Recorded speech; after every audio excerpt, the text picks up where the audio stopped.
És important desplegar una política amb aquesta mirada a tot Catalunya perquè així tots els nens i nenes i joves que hi viuen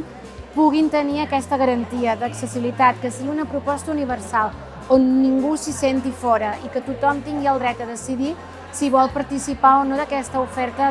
d'activitats. De la proposta de política que avui s'ha presentat és molt imprescindible la persona que pugui situar-se i ubicar-se dins dels centres escolars, que faci aquesta connexió i coordinació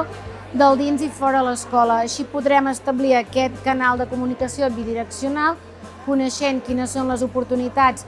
de la zona on s'ubica i així poder connectar amb les entitats i que tots els infants